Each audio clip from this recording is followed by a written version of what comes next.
beaucoup de choses qui sont cachées dans le nom de Dieu. Et par le biais de la servante de Dieu, le Seigneur va vraiment nous éclairer afin de ne plus mal utiliser son nom ou ses attributs. Le Seigneur m'a mis à cœur de pouvoir partager, de parler des noms de Dieu.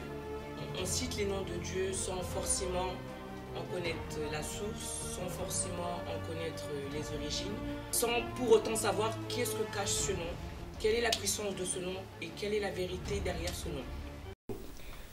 Bien-aimés dans le Seigneur, je vous salue dans le nom de notre Seigneur et Sauveur Jésus-Christ. Et je vous remercie, vous qui nous suivez, de loin des États-Unis, de l'Italie, de l'Allemagne. Je vous salue, soyez bénis, soyez bénis. Comme vous le savez, nous sommes dans notre émission Parlons Christ. Et j'ai le plaisir aujourd'hui d'être avec une servante de Dieu qui est venue sur le plateau Parlons Christ pour nous parler aussi de la part de l'Éternel. Et je vous la présente, c'est la servante de Dieu, Merveille Agbeti. Shalom, servante de Dieu. Shalom, shalom, servante de l'Éternel. Nous sommes vraiment heureuses de vous, je suis vraiment heureuse de vous recevoir sur le plateau de l'émission Parlons Christ. Le plaisir est partagé pour moi. Alléluia, alléluia. Bien-aimés, comme vous le savez, sur cette émission, nous recevons les hommes, les serviteurs et les servantes de Dieu, surtout pour votre édification, pour vous parler de la part de l'Éternel. Et aujourd'hui, la servante de Dieu, elle est là pour parler aussi de la part de l'Éternel, comme je viens de le souligner tout à l'heure. Et servante de Dieu, comme je disais, nous sommes vraiment heureux. Je suis vraiment heureuse en particulier de vous recevoir sur Amen. Le plateau de l'émission Parlons Christ. Et qu'est-ce que vous avez à partager avec nous aujourd'hui? Amen. Shalom, shalom, évangéliste fidèle. Je rends grâce à Dieu pour ce temps de grâce, ce temps de faveur qui m'accorde de passer au-devant de vous. Donc, je me présente, je suis la servante de Dieu, Merveille Agbeti, épouse de l'homme de Dieu, le serviteur Serge Agbeti. Ensemble, nous travaillons pour l'avancement de l'œuvre de Dieu au sein du centre de disciples Amour et Unité qui se situe à Viry-Châtillon depuis un peu plus de 5 ans maintenant. Amen, amen. Et bien voilà, comme elle vient de se présenter, la servante de Dieu, c'est l'épouse du pasteur Serge Agbeti, que vous connaissez très très bien d'ailleurs, qui nous partage vraiment des émissions.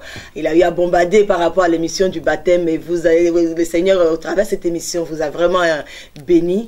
Et aujourd'hui, nous sommes avec la servante de Dieu qui a une bonne nouvelle pour nous. Une bonne nouvelle, j'appelle. Et je la laisse nous annoncer cette bonne nouvelle. Et soyez attentifs, servante de Dieu. La bonne nouvelle, c'est quoi? Alors, la bonne nouvelle que je vous apporte, le Seigneur m'a mis à cœur de pouvoir partager, non pas simplement avec moi, mais avec toute personne qui suivra ces émissions, ces courts instants, de parler des noms de Dieu. Les noms de Dieu, c'est très large, c'est très vaste. Et parfois, on cite les noms de Dieu sans forcément en connaître la source, sans forcément en connaître les origines. On les cite simplement parce qu'on l'a vu quelque part dans la Bible, ou tout simplement parce qu'on a entendu quelqu'un le citer, donc nous aussi, à notre tour, nous voulons le citer, sans pour autant savoir qu'est-ce que cache ce nom, quelle est la puissance de ce nom, et quelle est la vérité derrière ce nom. Donc, j'aurai à partager avec vous dans une fréquence mensuelle des petits instants autour du nom de Dieu, parce que Dieu a un seul nom. Il a un seul nom et il a plusieurs attributs. D'accord? Il a plusieurs attributs et dans un premier temps, on parlera du seul nom de Dieu qui est Jéhovah. Jéhovah, pourquoi? Parce qu'il a dit dans sa parole à Moïse, nous allons le lire, dans le livre de Exode 3, il s'est présenté à Moïse. Lorsque Moïse l'a interrogé, il devait aller, nous connaissons tous l'histoire de Moïse, il devait aller libérer le peuple d'Israël. Donc nous prenons Exode 3, pour une meilleure compréhension, on commencera au verset 13. La Bible déclare ceci, Moïse dit à Dieu, « J'irai donc vers les enfants d'Israël, et je leur dirai, le Dieu de vos pères m'envoie vers vous. Mais s'ils me demandent quel est son nom, que leur répondrai-je » Le verset 14 nous dit, Dieu dit à Moïse, « Je suis celui qui suis. Et il ajouta, c'est ainsi que tu répondras aux enfants d'Israël. Celui qui s'appelle Je suis m'a envoyé vers vous. Voilà le nom de Dieu. Et après de ce nom-là, qui est Jéhovah, plus communément dans la Bible, on voit souvent écrit l'Éternel. L'Éternel n'a pas de commencement, il n'a pas de fin. Et par rapport à Jéhovah, il y a plusieurs attributs, plusieurs personnes de la Bible, que ce soit Abraham, Isaac, Jacob, ont eu à expérimenter Dieu dans une dimension qui les a poussés à attribuer un nom à Dieu. Amen. Et bien voilà la bonne nouvelle que la servante de Dieu nous a annoncée. Aujourd'hui, ce qui est vrai, beaucoup utilisent les attributs de Dieu sans pour autant vraiment connaître la signification, la profondeur, le pourquoi ce nom a été donné à Dieu. Quelqu'un qui est malade, par exemple, peut utiliser un attribut Jéhovah Nissi. Il y a un peu de mélange quand même en tout. Donc le Seigneur a permis à nouveau cette émission par le biais de sa servante vraiment pour nous éclairer davantage. Mais servante de Dieu, je voulais demander quelque chose. Là, nous avons vu par rapport à ce que nous avons lu, vous avez dit que Dieu, son nom est Jéhovah. Mais ici, il a dit à Moïse, je suis. Mais pourquoi? Pourquoi il n'a pas dit je suis Jéhovah en même temps et puis il a dit je suis? Parce que s'il aurait dit Jéhovah, je suis, ça aurait été difficile, déjà dans un premier temps, à Moïse de comprendre sa grandeur, de comprendre qui est en train de lui parler directement. Et s'il allait vers Pharaon et lui dire ceci, il allait dire, mais en quelle langue tu es en train de me parler? Il fallait un langage qui soit simple, mais en même temps qui permette de voir l'étendue de la personne qui l'a envoyé. Je suis celui qui suis. C'est-à-dire, je n'ai pas de commencement, je n'ai pas de fin. Donc, en quelque sorte, je suis celui qui suit veut dire simplement éternel. Je suis éternel. Je suis éternel. Je suis éternel. Et pourquoi, je suis celui qui suit, je suis éternel. On peut comprendre que c'est la même chose. Mais Jéhovah, comment Dieu, ce nom, comment vous, si quelqu'un, par exemple, vous demande, vu que c'est vous que le Seigneur a mis à cœur de faire cette émission, la personne peut dire, mais pourquoi le Seigneur n'a pas dit je suis Jéhovah, par exemple? C'est parce que Pharaon ne va pas comprendre la signification de Jéhovah, ou aussi il y a autre, si vous pouvez nous éclairer un tout petit peu. Si je peux vous éclairer un petit peu, c'est juste tout simple, hein. C'est par rapport aux traductions de la parole de Dieu qui ont été faites. Selon l'évolution de la traduction, selon les différentes Bibles, que ce soit le second ou le semeur ou autre, c'est juste l'évolution de la traduction qui a changé. Mais sinon, à la base, c'est Jéhovah. D'accord. Voilà un peu si je peux vous éclairer là-dessus. Amen, amen. Bien-aimés, comme vous le voyez, il y a beaucoup de choses qui sont cachées dans le nom de Dieu. Et par le biais de la servante de Dieu, le Seigneur va vraiment nous éclairer afin de ne plus mal utiliser son nom ou ses attributs. Et la servante de Dieu nous disait que l'émission aura lieu. C'est quel jour concrètement l'émission? C'est une fois par mois, une fois par semaine ou chaque quinzaine? Alors l'émission aura lieu chaque quinzaine, tous les jeudis à partir de 21h30. Donc tous les jeudis, donc ça sera un jeudi sur deux à partir de 21h30. Amen, amen. Donc voilà pour vous la bonne nouvelle, une nouvelle émission qui aura lieu un jeudi sur deux à partir de 21h30. Et ici, j'aimerais faire un appel aux hommes de Dieu, aux servants de Dieu, les appeler les ministres du royaume, je vais dire. Vous savez, des fois, on pense connaître tout. Et si ici, sur cette émission, Parlons Christ, nous nous peinons, nous nous donnons vraiment, on s'efforce vraiment pour faire cette émission, c'est pour votre édification. Et par là, je voulais lire simplement une parole de l'Éternel comme ça, pour vous exhorter un tout petit peu là-dessus, pour que vous puissiez comprendre. Nous lisons Actes chapitre 8, que j'aime vraiment. Actes chapitre 8, à partir du verset 24, qui nous parle de Apollos. Apollos qui est originaire d'Alexandrie. Et la Bible qualifie Apollos de homme éloquent. Un homme éloquent est versé dans les Écritures, qui était allé à Éphèse.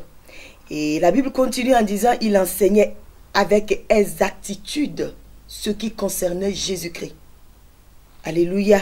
Et nous voyons que si nous continuons au verset 26, il dit, il se mit à parler librement dans la synagogue. C'est alors que Aquilas et Priscille, l'ayant entendu, le prit avec eux et lui exposait plus exactement la voix de Dieu. Souvent, nous lisons la parole de Dieu. Il y a des gens à qui Dieu a fait grâce de connaître plus la parole de Dieu. Ce n'est pas parce que nous sommes serviteurs ou servants de Dieu qu'on connaît vraiment la profondeur des Écritures. Et sur ce, je voudrais vraiment vous exhorter à suivre ces émissions pour votre édification, pour l'édification aussi du peuple que vous conduisez. Vous savez, il y a un homme de Dieu qui m'a dit un jour, je sais que ce que tu reçois chez moi n'est pas à ton niveau, tu as dépassé ce niveau. Tellement que je me voyais supérieur à ce qu'il enseignait. Mais il m'a dit, tu sais, un jour j'étais aux États-Unis et le Seigneur m'a dit, écoute, ce que tu es en train d'écouter, tu vas l'enseigner à des gens de ton église qui ont un niveau plus bas, qui n'ont pas encore atteint le niveau de toi, ta maturité.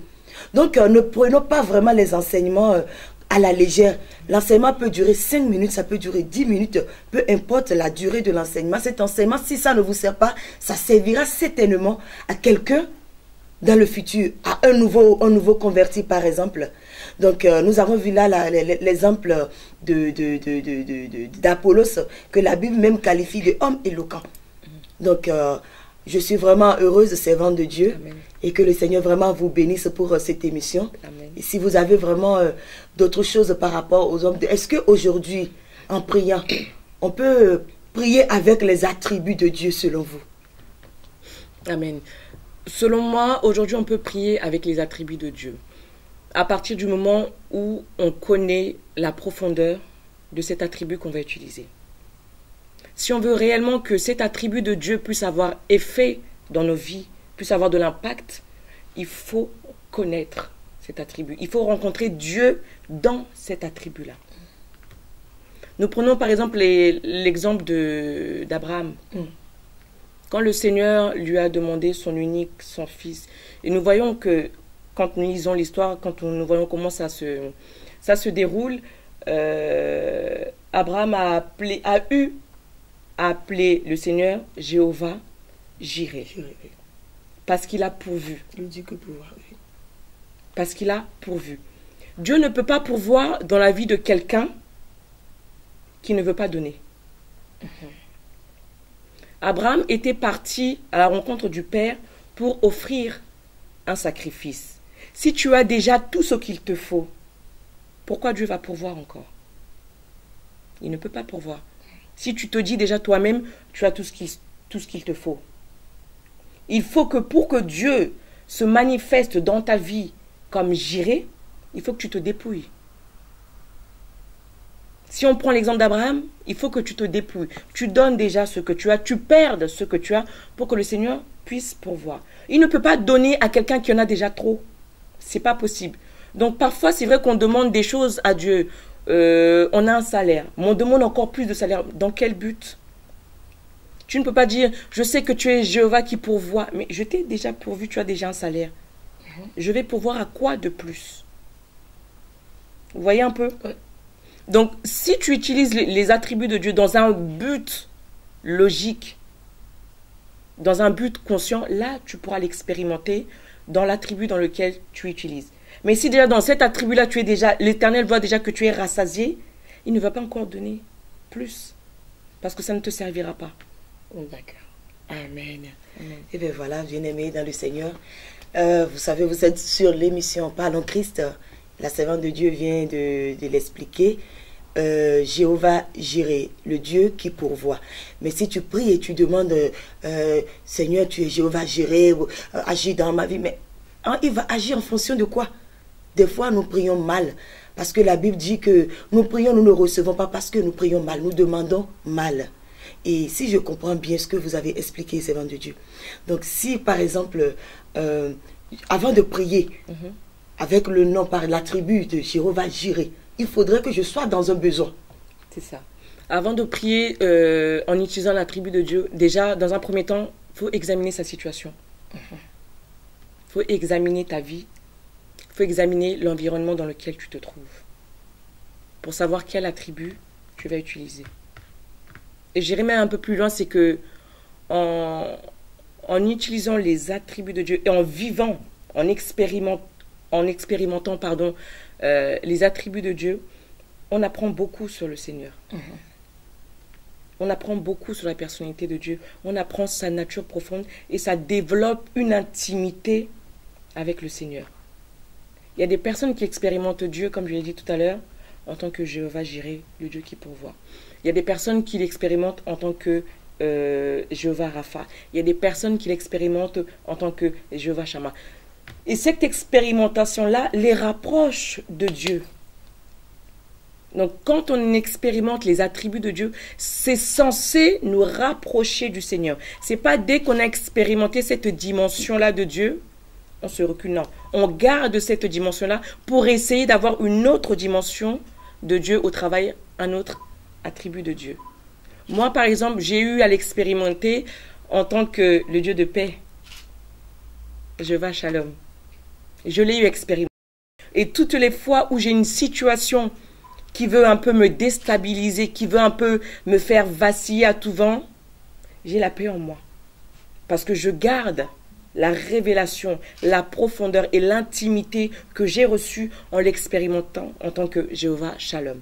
Et sa paix constante est autour de moi, quelles que soient les situations. J'ai toujours une paix qui me dépasse. Qui me dépasse. Dans les situations où je devrais être en train de pleurer, je suis en paix. Je suis en paix. Même la première fois que j'ai eu à expérimenter ça, j'ai dit, Seigneur, mais je ne suis pas humaine. Parce que je devrais être en train de déchirer mes vêtements. Je devrais être en train de me rouler par terre. Je devrais être en train de pleurer avec tous ceux qui sont en train de pleurer autour de moi. Mais comment ça se fait que mes sentiments sont partagés? Je ne ressens rien. Je ne ressens pas de tristesse alors que c'était une situation très difficile. Mais je recevais une paix en moi. Et j'adorais simplement le Seigneur. Alléluia. Donc si je comprends bien par rapport à votre expérience, vous l'avez vécu, enfin pas seulement, vous l'avez pas seulement dit qu'il est Jéhovah et Shalom, mais vous l'avez vraiment expérimenté, vous l'avez vécu. Et vous l'avez gardé. Je l'ai gardé. C'est pas que après avoir expérimenté, il faut perdre, il faut la garder et vivre ça à chaque fois que de telles situations se présentent devant nous. C'est bien ça. C'est ça. Garder l'expérimentation, si je peux appeler ça comme ça, des différents attributs de Dieu, c'est un gain. Parce qu'une fois qu'on aura expérimenté, je ne vais pas peut-être dire tous les attributs de Dieu, mais quelques attributs de Dieu, mais on devient invincible. Amen. On devient fort. On a une assurance que personne ne peut nous donner. Parce que cette assurance-là, tellement on est barricadé dans la présence de Dieu, on sait que s'il y a ça qui veut venir, je peux l'appeler par ce nom-là parce qu'il agira, parce que j'ai déjà marché avec lui dans cette dimension-là. Tu ne peux pas appeler Jéhovah Jireh si tu n'as jamais marché dans cette dimension-là avec lui. Il ne peut pas se présenter à toi comme Jéhovah Jireh parce que tu ne t'es jamais dépouillé pour que lui te donne quelque chose. C'est pas possible. Tu ne peux pas l'appeler en tant que Jéhovah Shammah si sa présence n'est pas continuelle dans ta vie. Avec quel courage tu pourras l'appeler de ce nom? Tu ne pourras pas. Il ne pourra pas agir parce qu'il ne t'identifie pas à cet attribut-là. Tu n'es pas identifié. Amen. Amen. Et voilà, bien-aimés dans le Seigneur, vous comprenez très très bien, comme la Bible dit, n'utilisons pas le nom de l'Éternel en vain. Et ça fait aujourd'hui que nous appelons les attributs, mais rien ne se produit dans nos vies. C'est ça. Et on peut dire, on ne comprend pas la profondeur de ces attributs, on ne comprend pas le pourquoi. Ces personnes qui ont attribué ce nom à Dieu les a attribués. Et aujourd'hui, on est là, tu es Jéhovah Jireh, tu es Jéhovah Shammah. Comme l'a dit la servante de Dieu, il va être géré dans ta vie. Il ne peut jamais être géré dans ta vie tant que tu ne te dépouilles pas de ce que toi tu as. Donc si aujourd'hui tu travailles des situations difficiles, tu ne te dépouilles pas de cela pour que lui, il te comble. Il ne peut jamais être géré dans ta vie. Vous voyez, l'émission va être une émission vraiment qui va booster la foi, qui va nous bondir dans une nouvelle dimension. Et je vous exhorte vraiment à ne pas rater cette émission. Servant de Dieu, si vous avez un dernier mot, un appel par rapport à l'émission, aux téléspectateurs qui nous suivent de partout. Amen. Je voudrais simplement encourager une personne qui a la foi, une personne qui a réellement reçu le Seigneur Jésus-Christ comme son Seigneur et son Sauveur. Nous ne devons pas recevoir Jésus-Christ comme Seigneur et Sauveur simplement dans tout ce qui est éphémère, dans tout ce qui est surface, mais nous devons réellement le recevoir dans la profondeur. Et sa profondeur se trouve dans ses différents attributs. Les différents attributs de Dieu sont là pour augmenter notre foi. Parce que plus nous expérimentons Dieu dans ses différents attributs, plus notre foi va augmenter, plus on va s'attacher à lui et plus nous dépendrons simplement que de lui. Je vous lance un appel, soyez fidèles. N'hésitez pas à partager l'émission à votre entourage. J'ai la foi que ça boostera la foi de quelqu'un, ça relèvera quelqu'un, ça restaurera certainement la vie de quelqu'un. Que Dieu vous bénisse. Amen, amen. Et bien aimé dans le Seigneur, sur ce je rajoute que l'émission se nomme toujours Parlons Christ, mais les attributs de Dieu. Parlons Christ, attributs de Dieu ou encore les noms de Dieu. Et comme l'a dit la servante de Dieu, ne ratez pas surtout, dans le Seigneur, on ne paie jamais, surtout concernant les enseignements. Même nous voyons les docteurs qui, à des grands séminaires, ont leur calepin et ils écrivent. Parce que l'autre serviteur, servant de Dieu, a toujours quelque chose à apporter dans ta vie, dans ta marche avec le Seigneur.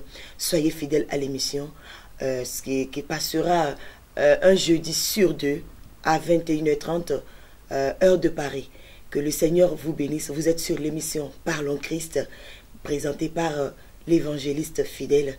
Soyez bénis, vous tous, nous vous bénissons, nous vous saluons. Vous qui nous écrivez de partout, vous qui réclamez votre émission, que le Seigneur vous bénisse. À bientôt, bye bye, shalom à vous.